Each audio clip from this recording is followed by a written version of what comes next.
So why it takes so long to produce the D2? Well, why did it take so long to produce or develop this camera? I say, first of all, it's complicated. It's more electronic than in like a computer or something. So, and we have to develop from the start, from zero. So I wouldn't say it would take too long.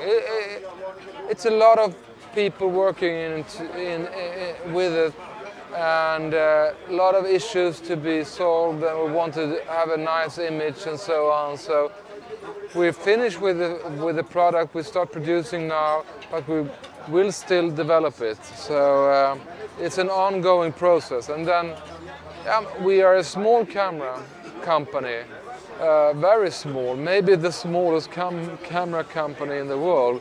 So it takes some time, but we're happy with the result, and we're almost at the goal. So because you announced the camera 2 years ago, so a lot of people are suspicious now, hesitating. Why it takes so long. You said that the crisis.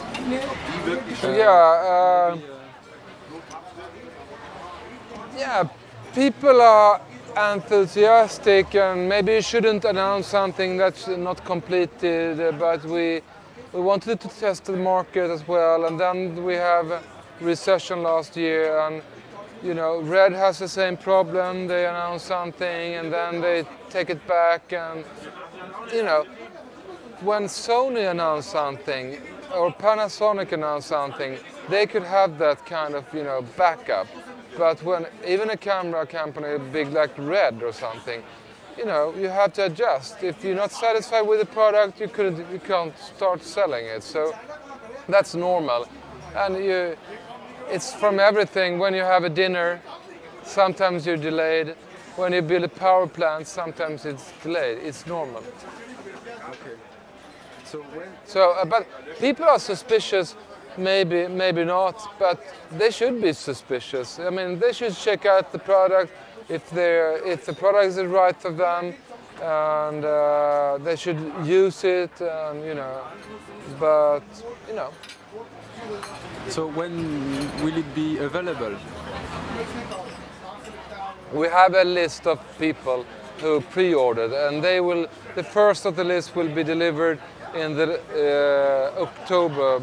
within October 2010, and then we will start to knock down the list, and I hope we will deliver to all on the list by this year, and hopefully people will order more. So by the start of next year we should be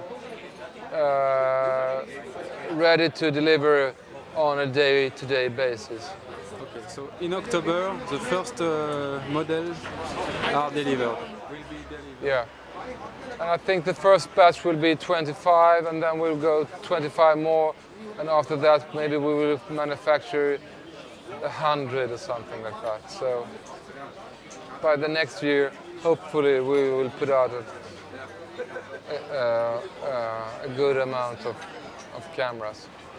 And last question, why only 1 year warranty and not 2 years? It will be more safe.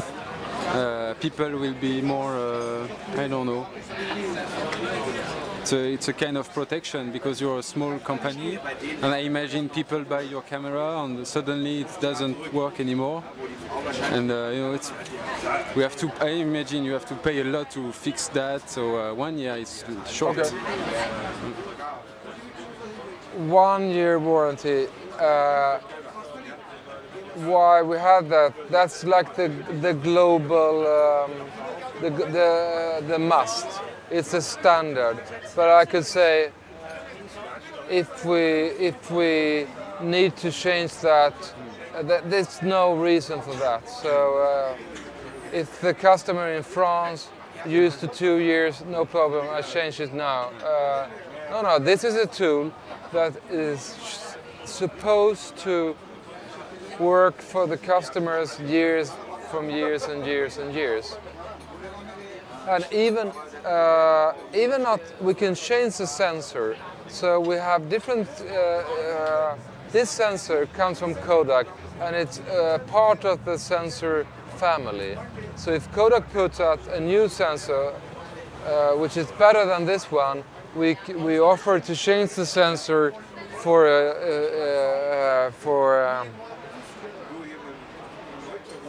the just very expensive. And we have an interesting thing, and I can reveal this for you now. We have an interesting thing coming up because we could equip this camera with a black and white sensor that produce extraordinary black and white images, much better than if you take away the color information or make it black and white in post. It's an extraordinary black and white sensor, so you can go back in history and, you know, if you want to do a project in black and white, we can support a black and white sensor or this camera with a black and white sensor that will, you know, blow you away if you're interested in black and white. We also have a sensor from Kodak that produce near-infrared images that combines the natural light which we see and the infrared light which we don't see to something really special. And you can do amazing images if you want to enter that. It looks kind of corny, but you could really use it if you want to in an artistic way. So that's news for you.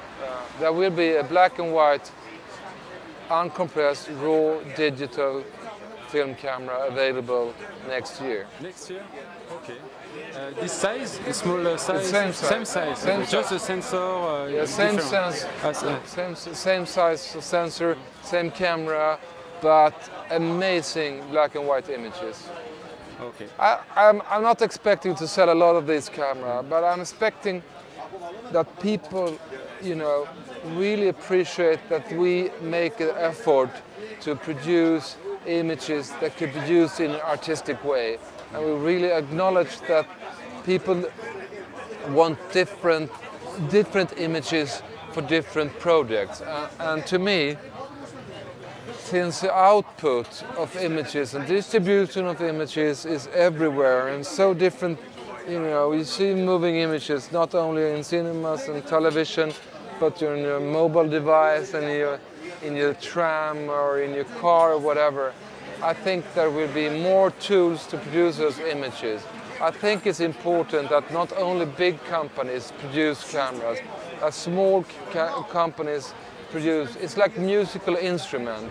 You cannot only have electric guitar and synthesizer, you have to have the piccolo flute and the bass tuba, whatever you call it, range. So people wanted to tell stories could choose from an array of different instruments. And even within the same project you can have different cameras. I think our camera could be very suitable for like a second unit camera in high-end, in combination with 35, with any digital camera. You can mount this on places where you can't go with the bigger camera. You can use the Widescam or the Red or the Alexa or any format, and the whole would create the experience. Thank you very much, Goran. No problem. No problem.